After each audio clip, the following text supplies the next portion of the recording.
골로새서 3장 11절 말씀 다 같이 한 목소리로 받들어 읽도록 하겠습니다. 거기에는 헬라인이나 유대인이나 할렙하나 무할렙하나 야만인이나 스구디아인이나 종이나 자유인이 차별이 있을 수 없나니 오직 그리스도는 만유시요 만유 안에 계시니라. 아멘. 우리가 이 11절 말씀을 통해서 세 사람이 입어야 될 가장 중요한 속성은 바로 차별이 없는 것입니다. 그래서 우리가 특별히 그 차별을 배제해야 되는, 차별이 있을 수 없는 이유는 바로 구원의 관점에서 바로 이 모든 것들이 죄의 근원이 되기 때문이고, 또한 구원을이라는 것도 바로 이 죄와 사망의 권세에서 우리를 구원하시는 그 하나님의 구원이 바로 이 차별을 철폐하고 배제하는 그런 일들을 통해서 이루어졌음을 살펴보았습니다. 그래서 이 11절 말씀은 이제 그 3장 5절에서 10절까지 그 옛사람과 그 옛사람에 속한 행위를 벗어버려라. 또 그게 속한 땅에 있는 지체를 죽여라. 이러한 그 우리가 벗어버려야 할 옛사람과 그 행위에 대한 가장 결론이기도 하면서, 또한 12절부터 이야기하는 새 사람을 입는 바로 그 10절에서부터 이야기하고 있는 새 사람을 입는 것에 있어서 가장 중요한 또 특징을 보여주고 있습니다. 그래서 이제 구원 사역과 관련해서도 보면은 실제로 예수님이 이 땅에 오셔서 우리가 나사렛 예수로 오신 부분에 대해서 살펴보았습니다만, 예수님이 나사렛 예수로 오셨을 뿐만 아니라 그때 당시 상대적으로 차별받는 갈릴리 사람으로 오셨고, 그래서 예수님의 사역에서 계속 예수님이 제자들에게, 사람들에게 가르치신 내용을 보면은 한마디로 말하면 차별하지 말라라는 것입니다. 그 이제 바리새인을 예수님이 책망하시면서 이 바리새인들의 잘못된 하나님 앞에서의 자세를 말씀하실 때에 그 바리새인의 기도에 대해서 이야기를 하시는데, 바리새인들은 저는 뭐 누구와 다르고 이런 식으로 이제 기도하는, 이게 차별하는 태도가 예가를 전제로 한 바로 그러한 기도에 대해서 하나님 앞에서 하나님께서 기뻐하시고 하나님께 상달되는 기도가 아니다. 세리의 기도와 이제 대비해서 하나님 앞에서 자기의 죄인됨을 고백하는 것과 관련해서 바로 바리새인의 그런 기도가 잘못되었음을 이제 말씀하시죠. 뿐만 아니라 그래서 예수님은 이제 그때 당시 세리와 창녀들의 친구가 되셨다. 그래서 뭐 죄인의 친구다 이런 비난을 받기도 하셨죠. 물론 세리와 창녀 뭐 그들의 죄가 있을지 모르지만, 그러나 죄의 문제와 또 죄인이라고 차별하는 것은 전혀 또 다른 문제죠. 뿐만 아니라 그 어린아이들도 차별의 대상이었는데, 그 부분에 있어서도 어린아이가 하나님 앞에 나에게 나오는 것을 막지 마라 이렇게 말씀하시고, 어린아이를 차별하지 말 것을 말씀하셨고, 그래서 특별히 이 소자, 이 작은 자 하나에게 한 것이 나에게 한 것이다 라고 말씀하셨습니다. 그래서 이제 소자, 그러니까 세상에서 보기에 작은 자라고 사람들이 차별하는데, 바로 그런 자들에게 차별을 하지 않고 잘 대하는 것이 바로 예수님께 하는 것이다. 그렇게 예수님께서 이제 가르치셨죠. 그리고 사도 바울이 보면은 사도 바울이 특별히 받은 그 계시도 마찬가지입니다. 사도 바울이 받은 계시는 바로 하나님께서 예수 그리스도의 복음을 이방인에게 전하시는 것인데, 그 이방인 선교가 하나님께서 사도 바울에게 주신 계시와 비전입니다. 그래서 근데 이제 그 전에는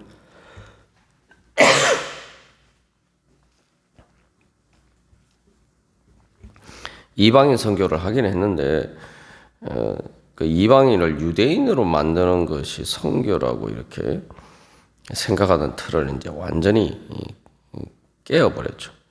그래서 이방인이 유대인처럼 되는 것이 기독교인이 되는 것이 아니다. 그래서 유대인과 헬라인과 유대인의 그 차별을 하나님의 복음 앞에서 또 뭐 앞에서 말한 야만이나 서구대인이나 그런 모든 민족 가운데 차별이 없는 하나님의 복음에 대해서 이야기를 하면서 어떤 이 복음에 있어서 유대인의 특권을 이렇게 철폐하는 것이 사실 사도 바울의 그 선교 사역의 가장 중요한 주제였고, 그 신약 성경에 보면 많은 부분들이 그런 부분들과 또 그 사도 바울 서신이 관련이 되어 있습니다. 그래서 그러한 것들을 통해서 하나님의 복음은 민족이라는 인간의 여러 가지 조건이나 장벽의 한계를 넘어서 온 세상 모든 민족에게 전파되는 바로 그러한 하나님의 구원의 복음이 되었습니다. 사도행전에 내서 오순절날 신약의 교회 자체가 바로 인간들의 장벽을 나누는 그 언어의 한계를 초월하는 데부터 시작한 것처럼, 또 바울뿐만 아니라 베드로에게서도 그 고넬료에게 복음을 전하는 그 과정에 있어서 바로 하나님께서 그런 이미 그 유대인과 이방인 사이에 그러한 장벽을 하나님께서 예수 그리스도를 통해서 허무셨음을 또 보여줍니다. 그래서 이 세례에 대해서 이야기를 할 때 결국 고린도전서 12장 13절에서도 우리가 유대인이나 헬라인이나 종이나 자유인이나 다 한 성령으로 세례를 받아 한 몸이 되었고 또 다 한 성령을 마시게 하셨느니라. 그러니까 이제 세례를 받음으로써 그리스도인이 되고 새 사람을 입으면은 이제 다 한 성령으로 세례를 받아서 한 몸이 되었다. 그렇기 때문에 거기에서 차별을 둔다는 건 이게 말이 안 되는 거죠. 그러니까 내가 받은, 한마디로 말해서는 그 차별하는 것은 내가 받은 세례를 부정하는 거예요. 내가 받은 성령을 부정하는 거예요. 우리가 그래서 이 문제가 얼마나 심각한 문제인지 그래서 우리가 깨달아 알지 못할 때가 많은데, 이 차별의 문제는 그런 문제입니다.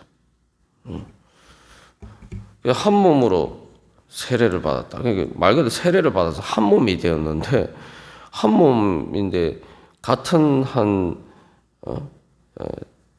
정체성을 가진 한 사람이나 마찬가지인데 거기서 무슨 차별을 한다는 게 이제 말이 안 된다는 거죠. 그러면은 기본적으로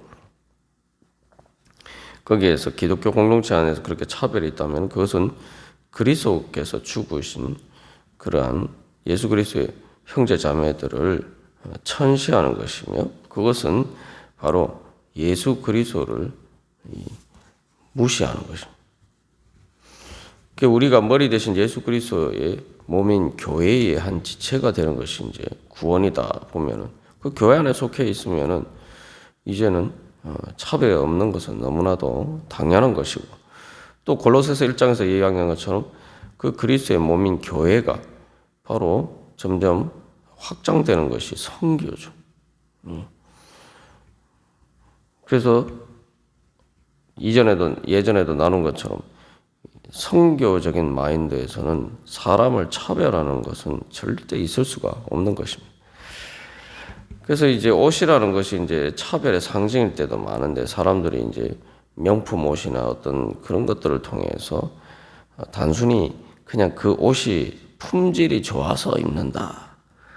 사실 이런 부분보다 뭐 옷뿐만 아니라 자가용도 마찬가지고, 특별히 메이커를 찾는 이유가 그거죠. 그런 것들을 통해서 내 자신을 차별화시키기 위한 목적이 많습니다. 그러나 그래서 이제 옷이 그렇게 차별의 상징으로 쓸 때가 많은데, 이제 예수 그리스도로 옷 입었으면 다 같은 옷을 입은 거예요. 내가 예수 그리스도인이 되었으면은 새 사람을 입었다는 것은 바로 예수 그리스도로 옷 입은 것인데, 다 똑같은 옷을 입었는데 무슨 차별을 하냐 말이죠. 그래서 예수 그리스도께서 다스리시는 그러한 하나님 나라에 있어서는 기본적으로 이 차별이 있을 수가 없다. 그래서 어떤 차별하는 것은 위의 관점이 아니라 하나님 나라의 관점이 아니라 이 땅에 속한 이 땅의 관점에 불과하다. 뭐 사실 이게 이제 뭐 신앙을 떠나서도 우리가 죽는 순간에 되면은 사실은 별 차이가 없죠.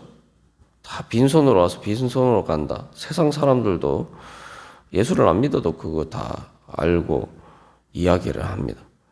빈손으로 와서 빈손으로 간다는 게 뭡니까? 결국 세상에서 사람들을 차별짓는 많은 것들이 결국은 아무런 실질적인 의미가 없다는 거죠. 더군다나 우리가 천국에 가는데 주님 앞에 서는데 그런 것들이 우리들에게 무슨 소용이 있냐 말이죠. 그래서 우리가 늘 그런 기준 가운데서 설 때에 오히려 우리가 바로 내가 다른 사람들과 차별화되기 위해서 힘쓰고 애쓰는 헛된 많은 것에서 우리가 자유할 수가 있습니다. 그래서 이 11절에서 결론적으로 오직 그리스도는 만유시요 만유 안에 계시니라 라고 이야기했어요. 한마디로 말하면 이 만유라는 것이 모든 것이다 라는 말인데 오직 그리스도가 모든 것 되시고 또 모든 것 안에 계신다. 여기 이제 원문상에는 그리스도라는 말이 제일 마지막에 이제 와서 강조가 되어 있어요. 이 말은 이제 갈라디아서 3장 28절에서도 다 그리스도 예수 안에서 하나이니라라는 말의 근거가 되기도 하고 그것의 또 다른 표현이기도 하죠. 그래서 이제 원래 이 말은 그리스도는 만유시오 만유 안에 계신다 할 때 이제 원래 헬라 철학에서나 뭐 스토아 학파에서나 또 이방인들의 그러한 이교도의 그 제의에서도 이제 신에 대한 부름으로 이런 뭐 어떤 신 누구누구는 뭐 모든 것 되신다 뭐 이런 식으로 이제 표현을 하기도 합니다만 그러한 이제 개념과 다른 것은 특별히 성경에서는 이 말에는 하나님의 창조 개념이 포함되어 있는 거예요. 하나님이 모든 것을 창조하셨고 모든 것이 골로새서 1장에서 이야기한 것처럼 예수 그리스도를 통해서 창조되었기 때문에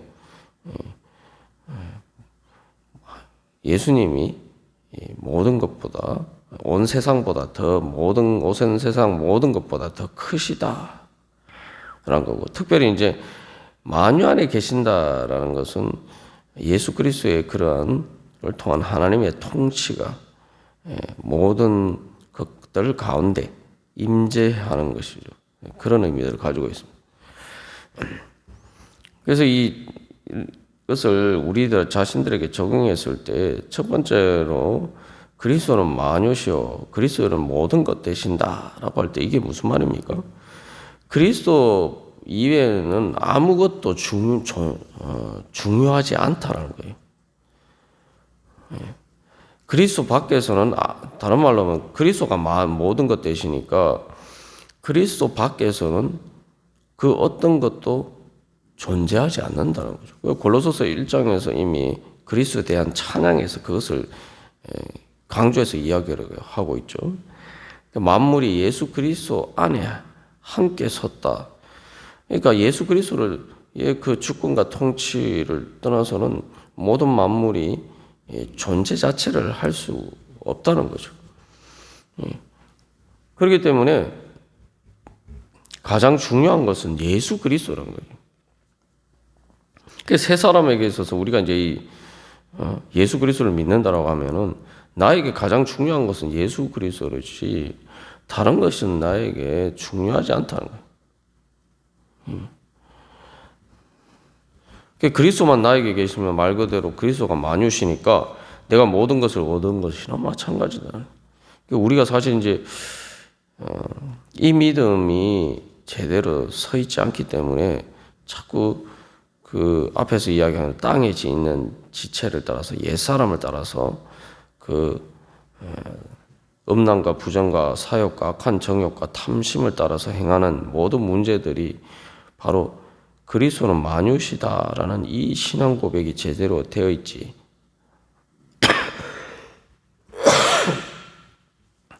제대로 되어 있지 않기 때문에 거기에서 생기는 문제들입니다.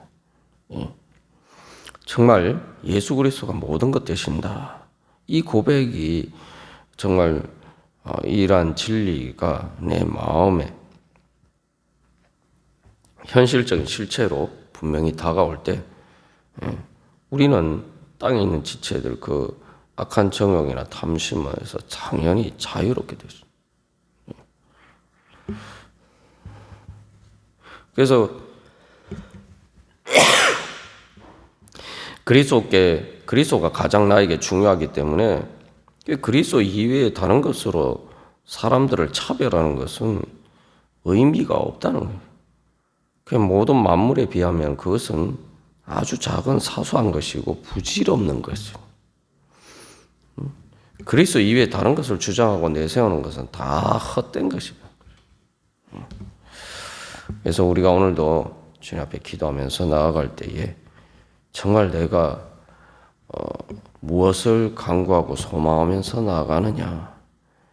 정말 그리스도께서 내 모든 것 되신다라는 고백 가운데서 내가 다른 어떤 것보다 그리스도를 소망하면서 내가 예수 그리스도를 붙잡기 위해서 다른 모든 것을 그렇게 사도 바울의 고백처럼 배설물처럼 버릴 수 있는 내가 정말 그런 진리를 깨달아 알고 그 진리에 따라서 내가 소망하고 또한 그렇게 살아가고 있는가. 정말 그리스도는 내 모든 것 되시는가.